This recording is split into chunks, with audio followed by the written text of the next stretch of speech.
Fala pessoal, tudo bem? Vamos começar aí mais um conteúdo que só vocês do grupo VIP têm acesso, né? Que é um esquenta aí para o curso completo ali, um pouquinho de cada conteúdo que vai ser abordado. E hoje nós vamos falar, né, da prescrição inteligente e responsável para pessoas que possuem ali alguma disfunção no quadril. Então, como fazer uma hipertrofia responsável com o intuito de proteger a articulação do quadril sem comprometer os resultados. Lembrem que eu sempre coloco essa parte de aviso legal e responsabilidade para os senhores, tá bom? Então, cuidado na aplicação inadequada, né, das informações que serão abordadas aqui hoje. E lembrem, a adoção de quaisquer procedimentos ou intervenções deve observar a legislação vigente, as normas éticas e o escopo de atuação profissional. Tudo bem? Então, vamos lá. Aqui, por exemplo, eu coloco aqui casos específicos que podem chegar ali para o ortopedista, fisioterapeuta e também profissional de educação física. Nesse caso aqui, qual é a queixa dessa aluna, cliente ou paciente? Na anamnese, ela vai explicar para o médico que sente dor na parte do quadril, certo? E aí o médico vai perguntar onde é que dói. Aí ela vai fazer esse sinal de C, que vocês estão vendo aí, e vai posicionar a mão. Vai falar assim, olha, dói aqui na parte anterior, tá? Essa mesma informação pode chegar também na apresentação inicial entre o aluno, cliente, o paciente e atleta, com fisioterapeuta e também profissional de educação física. Tá? Mas nesse caso aqui, o exemplo é o médico e o fisioterapeuta. Aí ele vai fazer esse teste aqui, que você, também profissional de educação física, pode aplicar, que é o teste FADIR, tá bom? Que é flexão, adução e rotação interna. Então, o avaliador aqui, o avaliado, ele fica ali em decúbito dorsal, tá bom? Com as costas apoiadas ali na maca. O avaliador deixa o quadril ali no ângulo de 90 graus, faz uma adução e faz uma rotação interna, que é justamente trazendo aqui o tornozelo para fora. A positividade nesse teste pode ser, lembrando, pode ser, não significa que é, mas pode ser um indicativo de uma possível lesão de pinçamento fêmuro-acetabular, de uma possível lesão na junção condrolabral, que é justamente entre a cartilagem articular e o labrum do acetábulo. Às vezes pode ser também nos próprios ligamentos ali, entre o ligamento púbico-femoral, isquiofemoral, ilho-femoral, então tem que ser avaliado, né?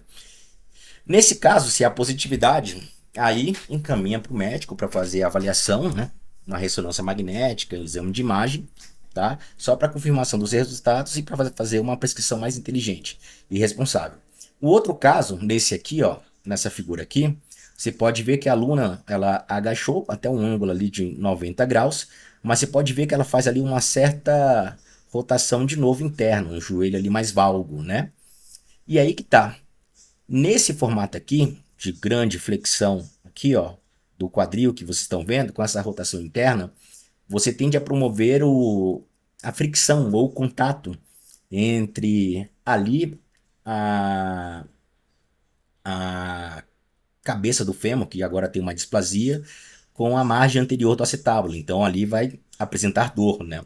Então, nesses casos de rotação interna e agachamento ali 90 graus ou mais, essas pessoas vão sentir dor. Então, você já começa a entender como que vai ser a prescrição. Mas, para confirmação dos resultados, precisamos de um laudo. E esse aqui é o laudo que os senhores vão receber na prática clínica.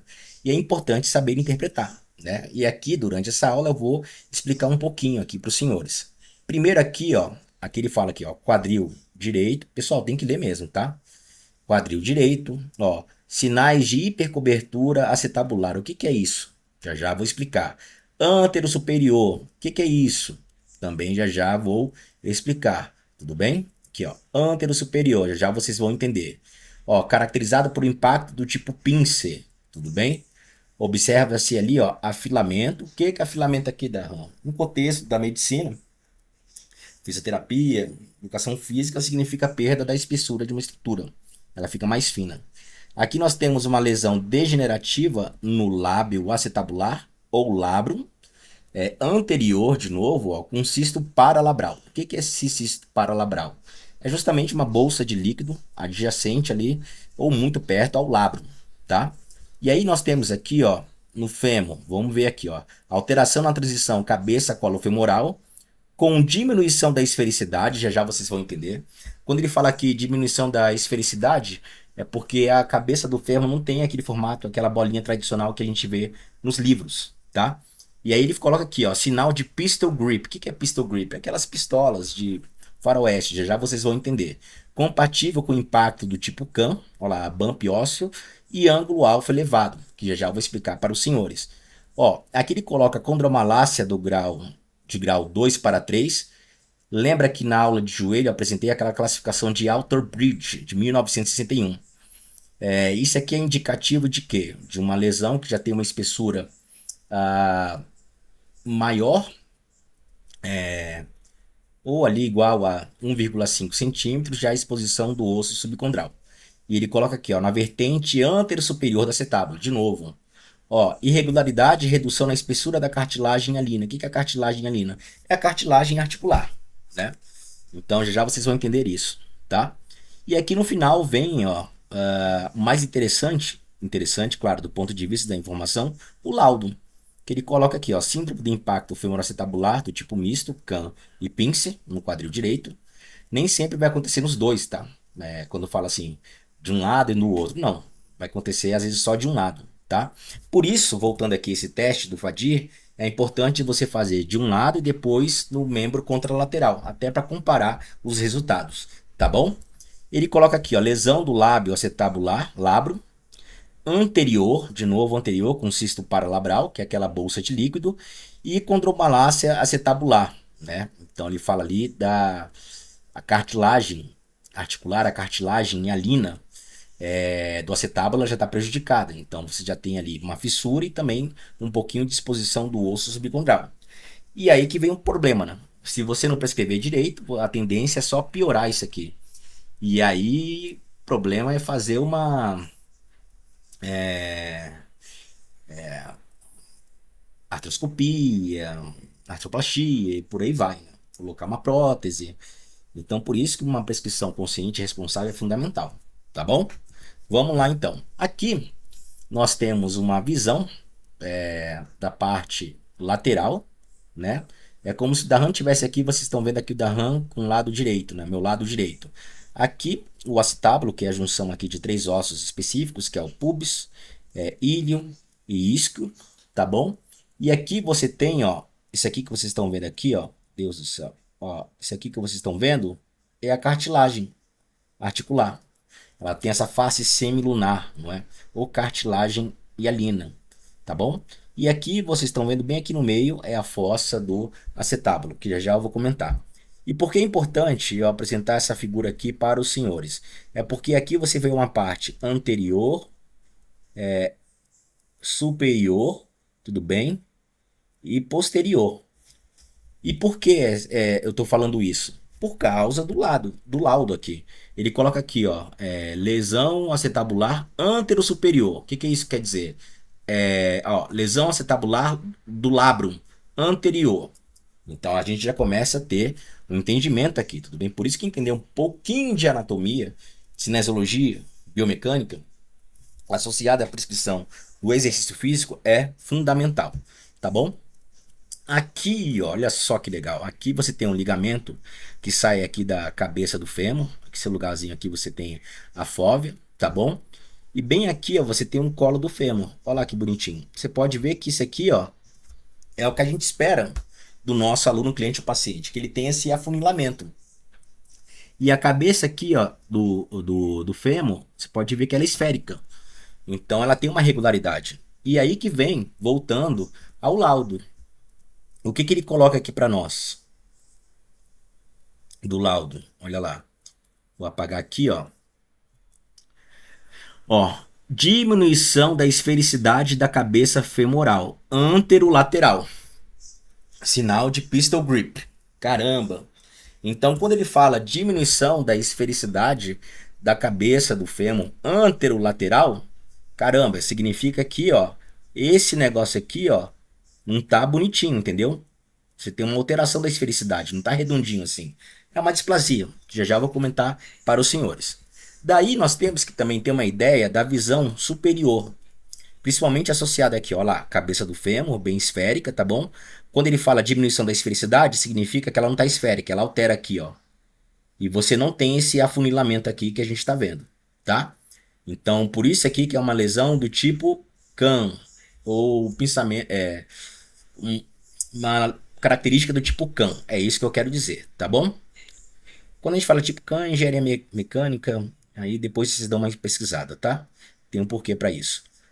Daí, olha só, aqui a parte do acetábulo, vocês estão vendo a parte aqui anterior do acetábulo, bem aqui na frente, e a parte aqui posterior do acetábulo, aqui atrás, vocês estão vendo?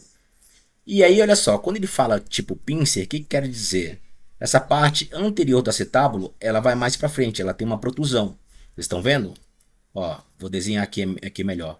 Ela tem uma maior protusão aqui, ó. Ela vai mais aqui para frente. Tudo bem? Quando essa margem anterior do acetábulo ela vai mais aqui para frente, você já tem então um do tipo pincer, tá bom? Do tipo um pincer aqui. É isso que quer dizer.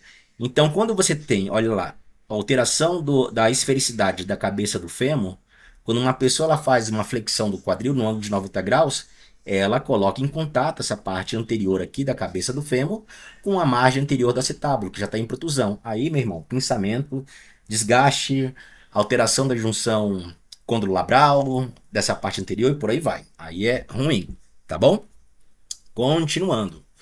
Voltando aqui pro acetábulo, olha só que legal. É legal do ponto de vista da informação. Porque aqui nos exames, por isso que a gente fala assim, ele vai ser dividido aqui. Essa parte ela será dividida do acetábulo aqui, tudo bem? Então você tem aqui de novo, ó, a cartilagem articular, bonitinho, na face semilunar. Vocês têm aqui, ó, a fossa acetabular, tudo bem? Mas ela também apresenta um outro nome bonitinho que já já eu vou apresentar para os senhores, tá bom? Aqui você tem, ó, o lábio acetabular, que é muito importante, tudo bem? O lábio, pessoal, do acetábulo, ele tem uma função aqui importantíssima, tá? Ele fornece aqui estabilidade mecânica ao quadril, porque segura a cabeça do fêmur ao aprofundar, né, no soquete acetabular. E ele também dá uma característica de vedação mecânica, que forma ali ao redor do quadril, pelo lábio, quando ele está intacto, né? Então ele ajuda a manter uma pressão intraarticular negativa. É uma vedação por sucção. Então isso é legal, tá? E aqui na fossa acetabular que vocês estão vendo aqui, ó, é um local que não tem cartilagem articular, tá bom? Por que, Darran? Na fossa do acetábulo, como ela não entra em contato com a cabeça do fêmur, então ela é isenta de cartilagem articular. Mas ela permite espaço ali para o ligamento da cabeça do fêmur, membrana sinovial e vasos sanguíneos. Uma coisa interessante que quando ele coloca aqui superfície lunar, que é justamente a cartilagem ali, no cartilagem articular, e é aqui que é o local de desgaste que eu estava falando anteriormente. Vocês estão entendendo? E aí vem anterior, antero inferior, aqui vai ser antero superior, médio superior, póstero superior, póstero inferior. É isso aí que ele está demonstrando. Aí ele vai colocar a característica de condropatia que nós temos aqui, que é a lesão do grau 1, grau 2, grau 3 igual grau 4. Mas no caso do quadril, o acetábulo, nós temos o índice tem uma classificação de Beck, tá bom? Que é também utilizada. E essa aqui de Conan, tá? Que é muito legal. Ela é diferente daquela de Alter Bridge que foi apresentada, tá? Então essa aqui é uma classificação interessante, até para vocês entenderem sobre o pensamento quando o aluno chegar para os senhores. Aqui ele coloca no formato de relógio, olha lá que bonitinho. Então aqui você tem, primeiro com o acetábulo aqui ele coloca dividido em zonas. Então você tem a zona 1, tá bom? Isso aqui, essa divisão de zona, ela foi proposta por um pesquisador, né, chamado Elisa Liturri, alguma coisa assim do tipo. Então você tem a zona 1. Então a zona 1 é antero inferior, zona 2 é antero superior, zona 3 é médio superior, zona 4 é póstero superior, zona 5 é póstero inferior E zona 6 é a tal cotiloide. Fossa cotiloide ou fossa acetabular. Por isso que eu falei que tem um outro nome bonitinho. Darram, por que eu estou falando isso? Ah, porque no exame ele coloca. Lembra que no exame ele coloca assim, ó.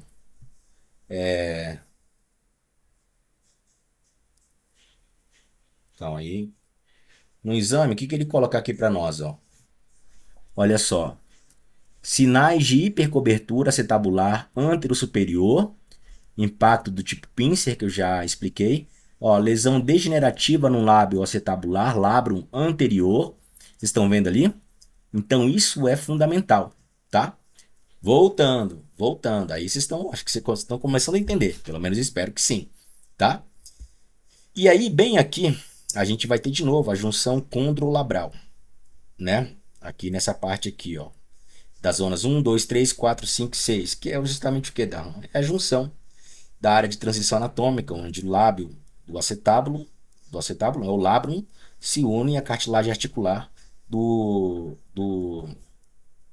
acetábulo ali, tudo bem? Isso é importante para os senhores. Além disso, quando a gente fala dessas zonas, eles colocam também a classificação dos graus de lesão. Exatamente. Então você vai ter, muito parecido com a classificação de Outerbridge, a classificação do tipo 1, 2, 3 e 4. Então, quanto mais perto de 4, né, ali, pior. Vocês estão entendendo? Então, por exemplo, a classificação do tipo 1 ela resulta da perda de fixação do osso subcontral com a cartilagem articular. Então você já tem ali um sinal de onda, um abaulamento e por aí vai. A do tipo 2, pessoal, você já tem uma óbvia separação ali da junção condrolabral, tudo bem? Você já tem uma separação ali. E já tem um pouco de evidência de delaminação, delamination, né? Essa delaminação é separação de camadas. Então, por isso, separação. Então, grau 3 ali você já tem a delaminação da cartilagem articular, tá bom? Já muito presente. E ali, tá bom? No grau 4 você já tem exposição do osso subcondral, tudo bem?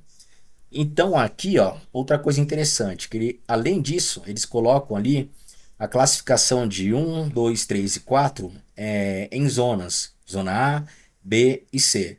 Por que zona A, B e C? É classificada na distância da lesão. Como assim? Então, você tem aqui a fossa cotiloide, não é? Ou fossa acetabular, que é 6. Qual a distância de lesão da fossa cotiloide ou acetabular em relação aqui, ó, à zona 1? Então, a gente divide isso aqui, ó, em 3, né? Tipo assim, 1, 2, 3. Se é um terço, é uma coisa. Se são 2 terços, é pior. 3 aí, pior ainda. Mais ou menos isso, tá? Por isso que é importante saber esse negócio de ântero superior, ântero inferior, por aí vai. E aí vem, né? Quando a gente fala também da prescrição, uma das coisas que eu acho assim difícil é um formato adequado ou uma padronização de como uma pessoa vai fazer um agachamento. Ou a posição dos pés, né? No exercício de cadeia cinética fechada, por exemplo. É complicado, pessoal, por quê?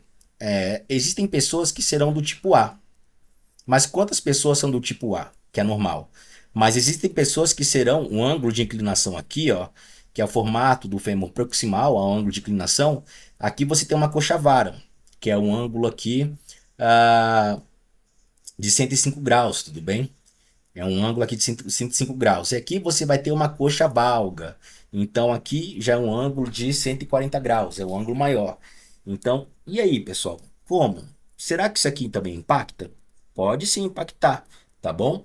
Então, isso também tem que ser levado em conta, tá? E aí? Qual é a característica do seu aluno, cliente, paciente? Normal? Coxa vara ou coxa valga? Pois é, aí fica complicado. Outra coisa interessante é que algumas pessoas podem apresentar o que a gente chama de torção femoral. Exatamente isso. Aqui, por exemplo, você tem a cabeça do fêmur, que está bem alinhada aqui, ó, com o acetábulo ali bonitinho. E tudo bem, você pode ver que normalmente ela apresenta uma anteversão ou anteroversão. Ou seja, ela é inclinada, ó, para frente aqui, ó. Para frente, você pode ver que ela está mais para frente, estão entendendo? Quando eles colocam retroversão, então a cabeça vai para onde? Mais para trás. Olha só que interessante. Vocês estão vendo isso? Então isso aqui já é o quê? É uma retroversão, tudo bem? Nós também podemos ter uma anteversão excessiva. Exatamente isso, pessoal. Olha só aqui, ó. Uma anteversão excessiva. Olha só a cabeça do fêmur como está bem próximo aqui da frente da margem anterior do acetábulo. E qual é o ruim disso? Ah, cara, risco de luxação, né? Então tem que ser avaliado. E aqui você também pode ter uma anteversão excessiva com os pés com rotação o quê? Interna, que é o in-to-in.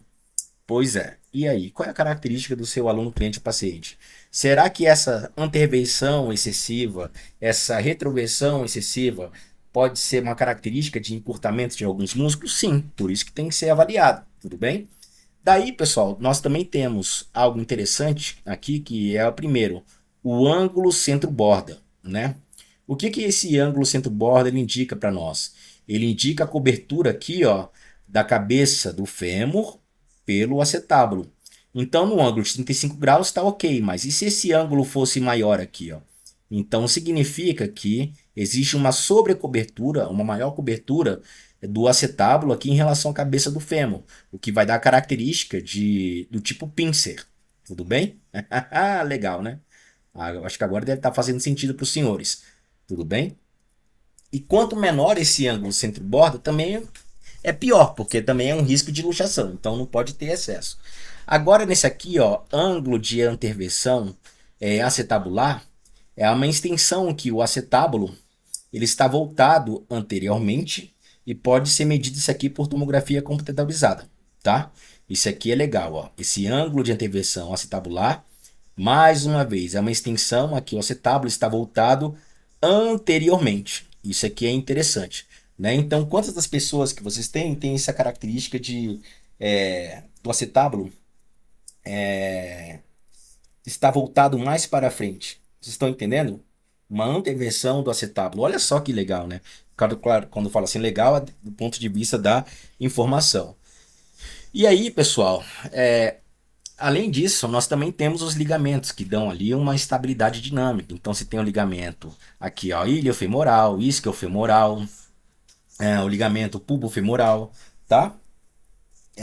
Então, assim, quando uma pessoa faz uma cirurgia, será que ocorre uma separação disso aqui depois costurado? Então, foi uma das perguntas, assim, a prescrição não é tão fácil assim, você tem que dar uma estudada antes, tá? E aí vem, ó, vamos entender agora o que era aquele tal, ó, esse tal de ângulo, bem aqui, ó, ângulo alfa elevado, e o que que esse sinal de pistol grip aqui? Agora vocês vão entender, tudo bem? Vamos lá. Esse estudo aqui, bem interessante, ele definiu a presença do que é uma deformação ali da cabeça do fêmur, né? Dessa falta de esfericidade, tá? Então, nos exames é utilizado esse tal de ângulo alfa. Aqui vocês estão vendo, nessa letra A aqui, tudo bem? Até para vocês entenderem. Como que esse ângulo alfa ele é medido? Primeiro, o que que é esse ângulo alfa? O ângulo alfa ele mensura a extensão no qual a cabeça do fêmur ela se desvia dessa parte esférica aqui, ó, que ele está colocando aqui, ó. Estão entendendo? Essa esfera aqui, ó. É isso que ele quer saber, ó. Quando que a cabeça do fêmur se desvia dessa parte esférica aqui, tudo bem? E como que isso aqui é mensurado? Primeiro é desenhado uma linha de melhor ajuste que vai circular a cabeça do fêmur aqui, ó, que vocês estão vendo, bem bonitinho. Beleza, pessoal? Então, isso foi desenhado. Depois você vai ter uma linha que sai do centro do colo do fêmur para do centro do colo do fêmur para o centro da cabeça do fêmur, tudo bem? Depois você vai ter uma linha, uma segunda linha que sai do ponto superior do colo da cabeça do fêmur com a junção que aqui, ó, que separa, ó, do círculo, tudo bem? Aqui você pode ver que o ângulo, esse aqui é menor do que 60 graus. Ok, tá ótimo. Mas nesse aqui, o ângulo, olha só, galera. O que vocês estão vendo aqui, ó a perda da esfericidade que eu comentei, ó. Isso aqui é a perda da esfericidade que eu comentei. E aqui, ó, é como se tivesse uma arma, a pistola, tudo bem? Por isso que ele fala pistol, pistol grip. Nesse caso aqui da letra B, isso aqui é do tipo CAN. Olha lá que bonitinho. Claro, bonitinho do ponto de vista da informação. E o ângulo aqui, possivelmente maior do que 78 graus. E 78 graus já é uma deformidade patológica, tá bom? Aí tem os graus, né? Os níveis. Nem todo mundo tem esses 78 graus. E aí tem outras, né? Tem pessoas que têm o CAN e o pincer aqui.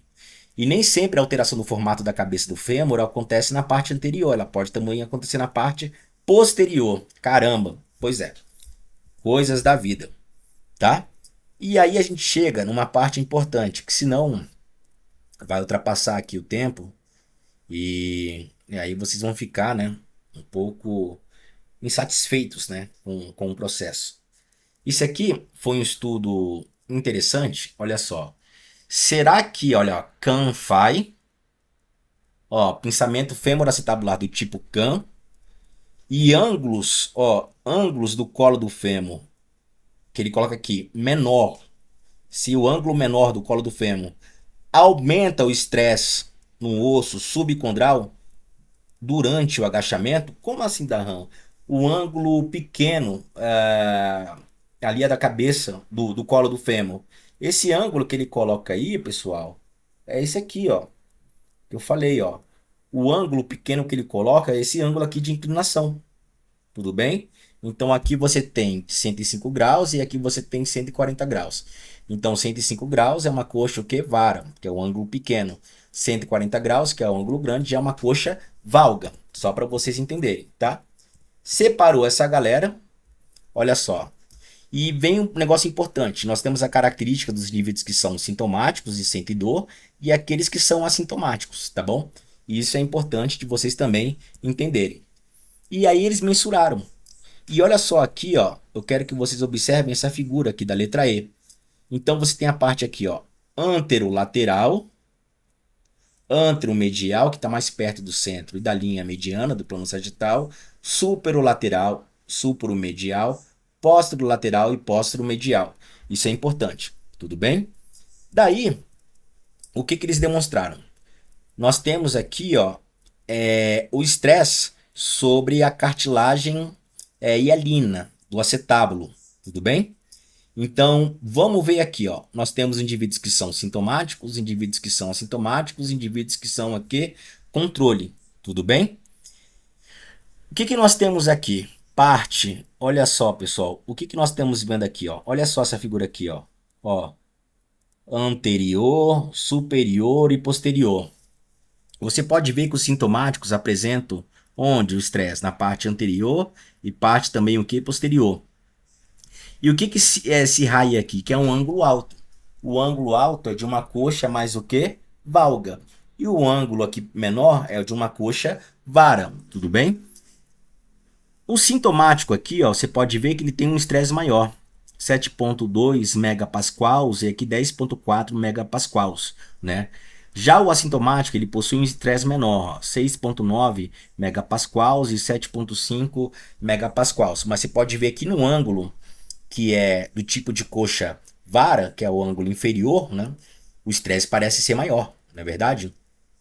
Aqui nós já temos o estresse no osso subcondral. Olha só que legal. Legal do ponto de vista, de novo, da informação. Parte anterior, superior e posterior. Mais uma vez, o ângulo femoral, aqui, o ângulo do colo do fêmur, que é pequeno, que é característica de uma coxa vara, de novo, o estresse é maior aqui, ó. Você pode ver que acontece na parte, ó, superior e posterior. Caraca, parte anterior aqui para superior, né? É justamente os locais do desgaste, né? Por isso que eles falam assim, desgaste antero-inferior, antero-superior, que é justamente isso, né? Então, quem tem esse ângulo, né, da cabeça do fêmur que é pequeno, infelizmente eles apresentam maior pico de estresse, de cisalhamento, aqui apresentado por megapascal, tanto na cartilagem do labrum, como também no osso subcondral. Vocês estão vendo? desde aqueles que são sintomáticos e aqueles que são assintomáticos. E aí que vem o problema. O quê? Se você não considera essas características do seu aluno, cliente ou paciente, ele está às vezes no sintomático. Aí você o progride para ficar o quê? Sintomático. Você está agredindo mais ainda a cartilagem daquele indivíduo. Aí vem uma dica importante, ó. A flexão e a rotação interna do quadril tendem a causar contato prematuro do fêmur proximal com o limbo e o lábio do acetábulo em protusão. Tá vendo? Então, muita flexão do quadril ali no ângulo de 90 graus. Pensa nos exercícios que tem muita flexão do quadril, muita, ultrapassando ali o ângulo de 90 graus. Muita rotação interna. Por exemplo, na cadeira adutora, essas pessoas podem apresentar dor. Exatamente, na cadeira adutora. Porque você está fazendo ali o quê? Um pouquinho ali, adução, como também um pouquinho de rotação interna. Entenderam? E aqui fica, olha aí, ó. O laudo agora, chegando no final dessa breve aula, vocês têm um melhor entendimento. Tá vendo? É isso que é ir além, pessoal, daquilo que é ensinado na faculdade. Eles não ensinam isso, né? Nem mesmo nos programas lato sensu. Então, isso aqui é um conhecimento muito específico que vem de uma experiência prática minha, de estudo. Então, espero que os senhores estejam aproveitando, tá? Obrigado pela atenção.